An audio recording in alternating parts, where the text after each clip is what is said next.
Hi, second graders. I'm back to read more from the Magic Trap. Let's see what's going to happen with Jesse and Evan and their mom and dad. What do you mean? Asked Evan. His mother had been preparing for this trip for weeks. Remember, the mom said she's not going on her trip to San Francisco? And we were wondering why, what came up? She had done all the laundry in the house, put fresh sheets on the bed, scrubbed the bathrooms. That was Peggy on the phone, said their mom. She's fine. Well, she'll be fine, but she got into a small accident this morning, and well, she's in the hospital with a broken arm. What bone did she break? Asked Jesse. Evan glared at his sister. She already said, Jesse, her arm. His brain was ticking through the possibilities of who could stay with them. Grandma? No. A high school babysitter they had sometimes? No. Mrs. Bloom, a neighbor who lived one street over? No. But which bone? Insisted Jessie. There are 3 bones in the arm, the humerus, the radius, and the ulna. She tapped each part of her arm as she recited the 3 bones. I don't know, said their mother, shaking her head as if she still couldn't believe what she was saying. All I know is that it's a bad break. They're pretty sure she's going to need surgery, and that means I'm not going anywhere. She plopped down into the seat of the kitchen chair. The chair groaned loudly, as if it might collapse in despair. Goodbye, San Francisco. Goodbye, mini vacation. Goodbye. Mrs. Tresky started to laugh, but Evan thought she looked as if she could cry at any moment. Each cheek had a bright red spot at its highest point. You seem relieved, said their dad, draining his coffee cup and then getting up to get some more. As if he lives here, thought Evan, as if this is his house, although in truth it had once been his house. Well, I'm not sorry to miss the airport and the flight, that's for sure, said their mother. But I was looking forward to seeing Joanna and San Francisco, and then, too, there's the money. Mrs. Tresky was a freelancer. That meant she got paid only when she worked. There was no such thing as a steady paycheck in their house. If she didn't go on this trip, her client wouldn't give her any money, and that meant trouble when it was time to pay the bill. Oh, well, said their dad, freelance assignments come and go. You'll get something else, right? Evan wanted to shout, it's not that easy. What did his dad know about how hard his mom worked? Sometimes he sent money, but sometimes he didn't. His mom could never count on it. She tried not to let it show. But Evan had overheard enough phone conversations and seen the worry on her face to know that paying the bills each month was hard. Grown-ups thought kids didn't notice stuff like that, but Evan did. And it stirred up in him that old fear that had set in after the divorce and never quite went away. That they would have to sell the house and move somewhere else. Sure, it was kind of a junky old house with just about everything broken, but Evan didn't want to leave. Mom, he said, you can still go. Jessie and I, we can sleep over at someone's house, maybe Adam's or Jack's. I'm not sleeping at someone else's house, said Jessie. I can't sleep. She looked at her mother, and Evan could see the panic in her eyes. Jessie had never slept at anyone's house except for their own house and Grandma's house. And then someone can come here, or then someone can come here. There's just got to be someone. Evan, it's just too late. My flight leaves in 2 hours. I can't just call someone up at the last minute and ask them to babysit for 7 days. These things need to be planned in advance. I called Peggy about this trip 2 months ago.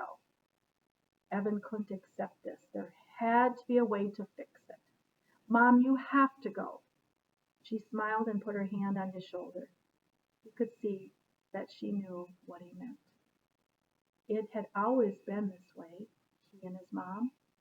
They just understood things about each other.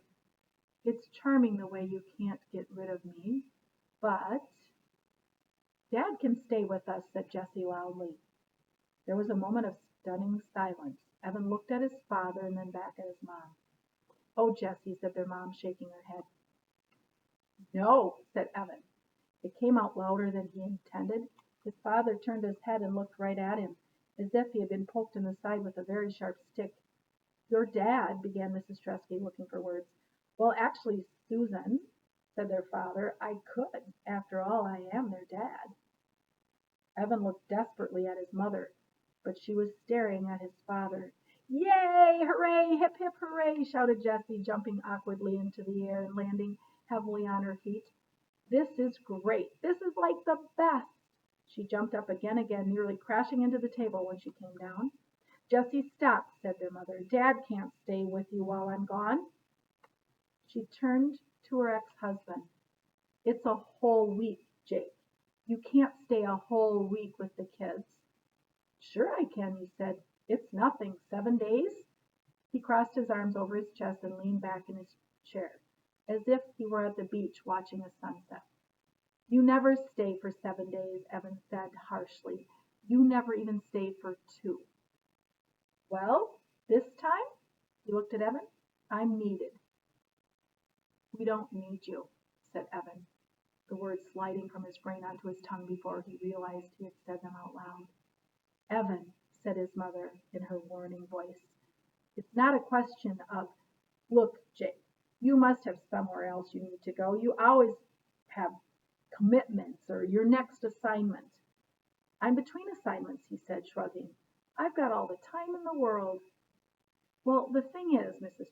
Tresky looked down at the palms of her hand, as if she had the answer to the test question written on her hands. You can't, you just couldn't.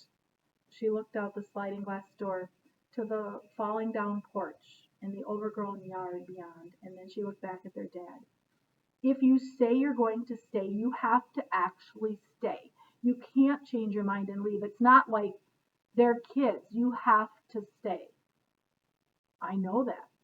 He seemed annoyed. Evan could remember the sound of their voices like this.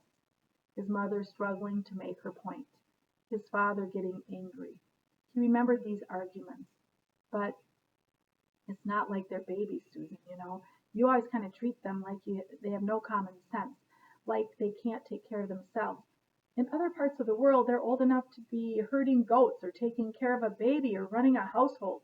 American kids. He shook his head. Because they hadn't seen the things he had seen in other places, Evan could vaguely hear or feel his father's disappointment in all of them. You need to be tough in this world. I'm tough, shouted Jessie. Evan too. Right, Evan? Be quiet, Jessie. You don't even know what they're talking about. I do. Daddy's home, and he's going to stay with us. He said so. The tribe has spoken, said their dad, smiling and standing up. Hey, come on, Sue. We all know Jessie's the smart one in the family, and she thinks it's a good idea. Evan felt as if he had gotten a swift kick in his head. It was like this when his father came. Jessie spinning out of control, his mother sounding unsure of herself, nothing working out the way it was supposed to. Oh, for Pete's sake, Jake, do you have to? She waved in the general direction of Evan and Jessie, and Evan relaxed, thinking, of course she knows that she can't leave us with Dad. Everybody knows that. But in the end, she did. Dad repacked her suitcase so it would close, and she got into the taxi and drove away. Evan sounds surprised that the mom left, but Jessie sounds pretty excited about it. I wonder how it's going to go with the dad being home and mom being gone. Good question. See ya.